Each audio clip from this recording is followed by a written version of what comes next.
Menos apego. Esse é o assunto que nós vamos considerar hoje. Talvez alguém puder pensar, não seria melhor dizer sem apego? Sem apego é um objetivo, é uma conquista que nós vamos realizar depois de uma longa jornada que ainda temos pela frente.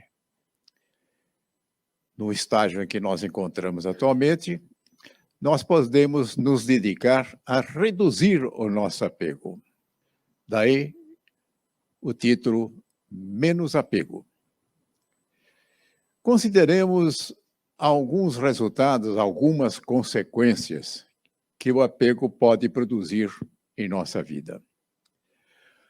Uma delas é que limita as nossas possibilidades. Nós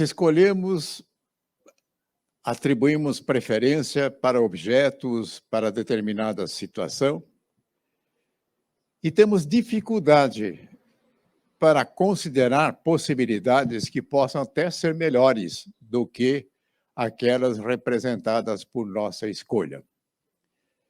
E para ilustrar isso, eu lembro-me de uma experiência minha, de muitos anos atrás, a ocasião em que eu consegui adquirir o meu primeiro carro. Era um carro usado, não muito, e esse carro trouxe muita alegria, levou a minha família para cá e para lá, libertou-me do transporte coletivo, que na ocasião era ruim, ainda hoje não é lá grande coisa. Mas logo em seguida, o meu desejo era ter um carro 0 quilômetro, ainda que esse tivesse pouca rodagem. E em função de toda aquela satisfação adquirida com esse carro, evidente que eu fui comprar um carro da mesma marca, do mesmo tipo. Aí venceu mais um ano, havia uma condição especial em que eu podia fazer a troca do carro, e eu fui para o meu terceiro carro. Que carro? A mesma marca, do mesmo tipo. E nessa ocasião, eu tinha plena convicção que eu estava ali usando o melhor carro do mundo, evidente, dentro da categoria que estava ao meu alcance. Aí veio o quarto ano, o quarto carro. Aí chega o quinto ano para trocar. Vou na agência e recebo a informação de que aquela condição especial que eu tinha para fazer a troca não mais seria mantida e mais, o carro só poderia ser entregue depois de 6 meses. Eu pensei, puxa vida, esse tempo todo deve sair em decorrência da excelência da minha escolha. Mas ao sair dessa agência, logo em frente havia de outra marca. E curioso, eu resolvi pular até do outro lado da rua. E um vendedor logo me aborda, perguntando se eu estava interessado no carro. Aí começamos a conversar, contei para ele a história de que eu teria que esperar 6 meses o carro, né? Ele disse, olha, eu tenho aqui um carro para pronta entrega, você não quer comprar esse carro? Eu falei, de jeito nenhum, esse carro não tem as qualidades daquele carro que eu sempre compro, que eu faço sempre a troca. Eu falei, não tem importância, nós estamos começando com um serviço, que naquela ocasião não se chamava test drive, mas era exatamente isso. Você não quer fazer um test drive? Ele insistiu, eu falei, tá bem, vamos lá. Então, eu sentado no volante, entrando no carro, já comecei a perceber alguma coisa. O carro era mais espaçoso, o interior era mais bonito, o estofado era mais acolhedor. Aí, vamos andar, estávamos próximo de uma estrada, eu começo a perceber que ele arrancava com maior rapidez do que o meu carro. Nas curvas, eram muito mais suaves, não entortava as pessoas que estavam ao meu lado. E o vendedor ainda me informou que sobre o consumo de gasolina era muito menor do que aquele do carro, do melhor carro do mundo que eu tinha eleito. E aí descobri que não era o melhor carro do mundo. E, consequentemente, deixei aquele apego àquele carro e adquiri um novo carro. E aí, durante muitos anos, eu andei com esse carro e percebi que, de fato, aquele não era o melhor carro do mundo. Mas isso me trouxe uma lição que a próxima vez que eu fui trocar o carro, eu já tomei mais cuidado. Eu comecei a fazer muitas pesquisas, de repente tem algo melhor do que esse tinha. Então, o apego limita as nossas possibilidades. As pessoas, quando comentavam a respeito da qualidade de outros carros, eu não queria nem ouvir. Falei, não, você está enganado. Eu tenho certeza plena. Isso me faz lembrar até alguma coisa curiosa. Eu conheço uma pessoa muito dado a comer pizza, e ele dizia o seguinte: pizza tem que ser a margarita, com mussarela de búfalo, massa fina, com a crosta recheada, da pizzaria X e da Moca. E ele não aceitava absolutamente qualquer outra sugestão que pudesse ser apresentada. Então, talvez ele estivesse diante de uma limitação, mas ele esclarecia que não era uma limitação, aquilo era um sinal de bom gosto. Então, muitas vezes nós expressamos o bom gosto com apego e que limita escolhas que possam ser mais vantajosas. Mas, deixando essa brincadeira de lado, vamos em frente e consideramos agora uma coisa que o apego pode trazer dificuldade, que é quanto do regresso ao plano espiritual. Muitas vezes a pessoa se desliga do corpo e continua na sua mesma casa, não quer sair de lá. Eu tenho que ficar aqui, eu tenho que tomar conta disso. Criando até embaraço para os familiares que estão ali, porque não é ali o local adequado de ele ficar, ele precisa prosseguir na sua vida. O que não quer dizer que, tempos em tempos, ele não possa visitar o seu lar. Mas é muito comum esse tipo de restrição. Ela se apega por vários motivos, acha que tem que estar ali presente para cuidar das coisas.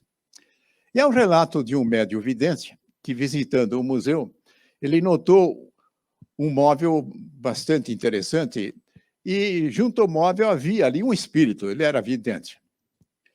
E quando ele fez menção de se aproximar desse móvel, o espírito mostrou uma atitude não muito amistosa.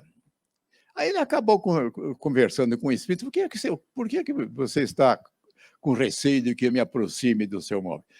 É o seguinte, esse móvel tiraram lá da minha casa, trouxeram para esse local aqui horroroso, e eu estou aqui para evitar que façam qualquer coisa contra o meu móvel. Veja só. E há relatos de outras situações em museus em que é muito frequente encontrar esse tipo de coisa. Mas uma outra limitação que pode acontecer também nesse momento em que há o desligamento para a volta ao plano espiritual, há casos em que alguém já numa qualidade extrema, pronto para se desligar, tem à sua volta um grupo de pessoas familiares e outros amigos que estão ali lamentando: o que é que vai ser de mim agora? Puxa vida, ele é tão importante na minha vida. E dentro dessa manifestação, as pessoas vão energizando aquele que está prestes a voltar para o plano espiritual, dificultando o seu desligamento.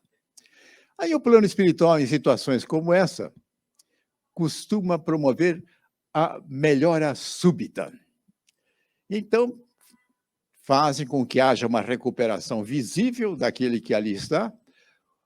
Os que estão ali à sua volta, os familiares, os amigos, falam: não, ele escapou dessa aí, podemos ir tranquilo para casa. Aí sai, e aí é o desligamento e que se faz de uma forma adequada. Então, o apego ali criando uma dificuldade para que aquilo pudesse se concretizar. Mas vamos adiante. Há uma outra possibilidade em que o apego possa limitar as opções, o espaço das pessoas com quem nós nos relacionamos. E vamos considerar especialmente a relação entre cônjuges. E é conhecido vários casos em que um dos cônjuges volta ao plano espiritual e, posteriormente, nota-se uma mudança significativa na vida daquele que permaneceu. Muitas vezes as pessoas dizem, puxa, veja só, a pessoa está mais viçosa, floresceu, faz coisas que antes não fazia, tem uma atividade muito mais intensa. E o que acontecia antes? Havia uma restrição por parte do outro cônjuge, normalmente com a marca do ciúme, né? E este cônjuge estava ali numa condição, criando dificuldade para que o outro pudesse assumir determinadas atividades, fazer certas coisas que lhe interessavam, tolhendo de uma maneira significativa a vida do outro. Esse é uma das coisas que o apego pode produzir. Mas podemos ir além ainda do que o apego pode produzir em nossa vida. Apegar-se a ideias. E o que acontece? Um apego ferrenho a uma ideia pode produzir fanáticos. E o fanático pode assumir uma atitude de intolerância, muitas vezes, partindo para a violência. E poderíamos trazer outras situações em que o apego pode complicar as coisas. Mas aí as pessoas falam, mas como? Não devo cuidar das coisas que eu tenho, dos relacionamentos em que eu estou envolvido? Claro, nós temos que ter zelos em relação às coisas que nós temos, em relação aos relacionamentos que nós mantemos também. Porém, aqui surge uma questão de grande importância. É muito comum as pessoas dizerem o seguinte, pode ser de um filho, pode ser de qualquer outro familiar, dizendo que quando há uma dificuldade na vida dessas pessoas, eu sofro muito, puxa vida. Eu amo muito esse meu filho, eu amo muito esse meu cônjuge, eu amo muito essa pessoa. Aí eu perguntaria, quer dizer que amar é o caminho para o sofrimento? Quer dizer que quando Jesus solicita para que nós amemos o próximo, ele está indicando o caminho para sofrer? Eu pergunto, nessa linha de raciocínio, quem seria um grande sofredor? Jesus, né? Ele ama as pessoas de uma forma superlativa, sem levar esse assunto até Deus. Esse seria, então, o sofredor supremo. Mas o que está acontecendo aí? Está acontecendo uma confusão em que nós atribuímos ao apego como sendo amor, e não é. Vejamos quais são as qualidades que nós devíamos identificar no amor. O amor deve ser imutável. A ternura, outros sentimentos que nós temos pelas pessoas, podem mudar? Está cheio de situações em que nós percebemos isso. Em pessoas dizem, eu amo a pessoa profundamente e daqui a um tempo estão brigando. O amor não tem essa condição. Ele é imutável. Se você ama sempre. O amor faz distinção de quem deve ser amado? Não. Então, se nós selecionamos aqueles que nós entendemos que devem ser amados, provavelmente está se referindo ainda também a apego. O amor não necessita de motivação. Ele simplesmente acontece. Porém, quando nós manifestamos alguma consideração especial, é porque talvez tenhamos recebido algum tipo de estímulo do outro. Mas pode ser que em seguida, não havendo os estímulos, simplesmente não mais iremos dedicar qualquer tipo de consideração.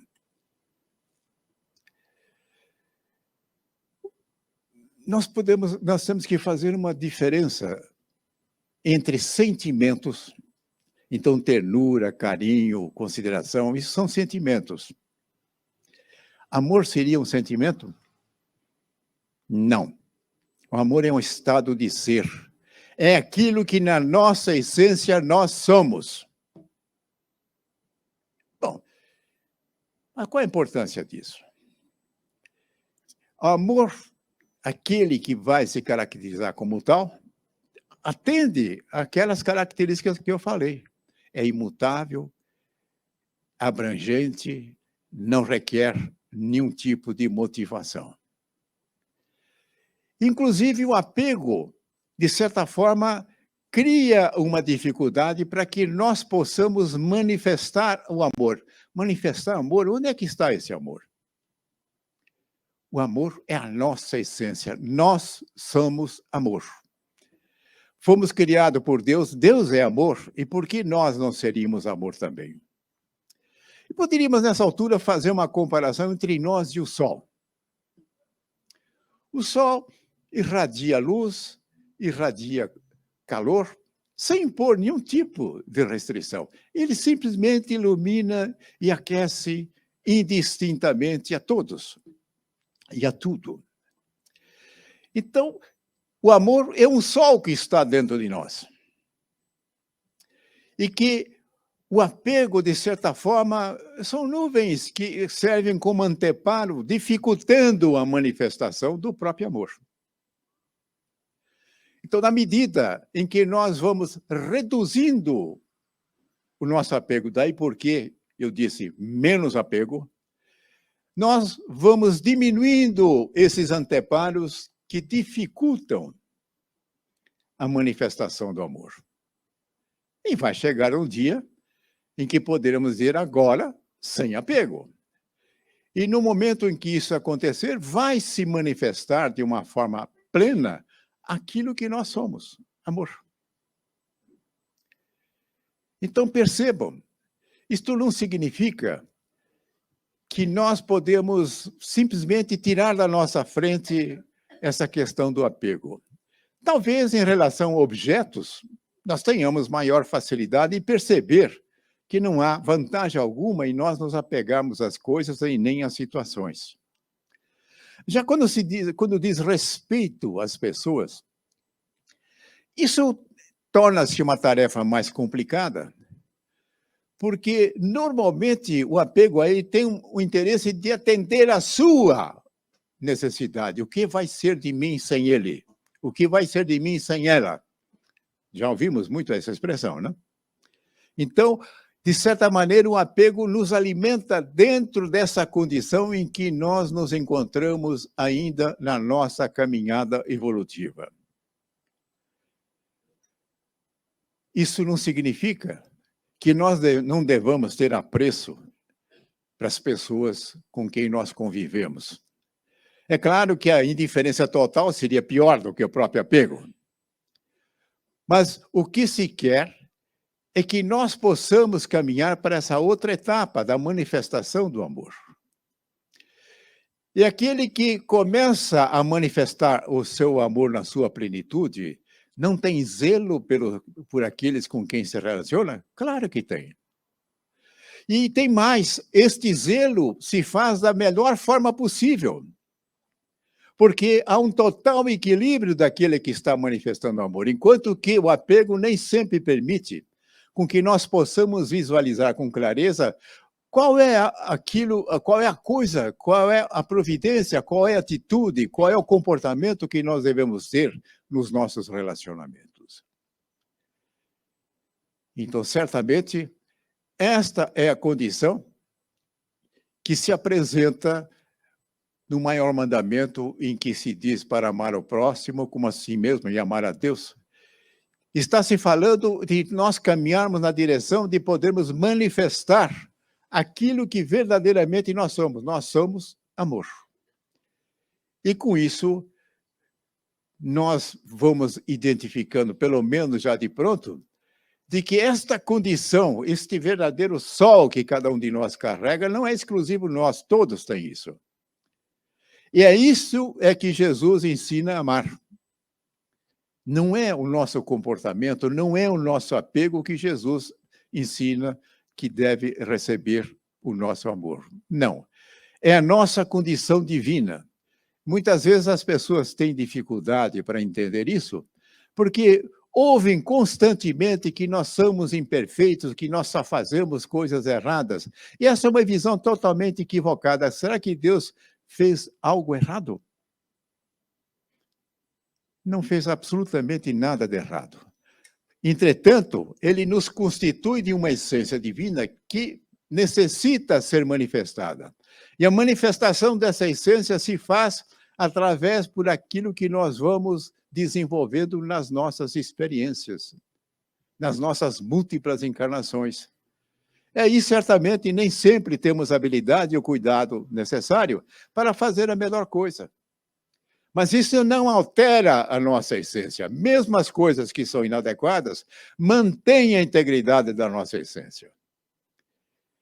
E temos que entender, portanto, que os desajustes que comparecem nas nossas experiências encarnatórias nada mais é do que um processo de aprendizado, que gradativamente nós vamos superando.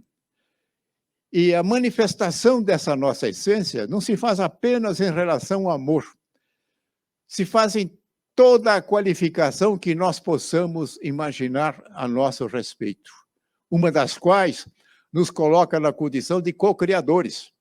Na hora em que nós podemos manifestar esta nossa condição interior, nós nos habilitamos a participar da própria criação de Deus. Então, percebam que este caminhar solicita que a cada dia que passa nós estejamos numa condição para poder dizer, estou reduzindo o meu apego. É uma tarefa exigente, é uma tarefa que necessita de uma percepção clara a respeito do que é o apego e de qual é o benefício que nós vamos colhendo e que nós vamos distribuindo para aqueles que estão à nossa volta, na medida em que isso vai ser reduzido. Portanto, menos apego. Hoje, menos apego ainda amanhã, até que um dia nós possamos nos apresentar como o sol. Iluminamos e aquecemos a todos indistintamente.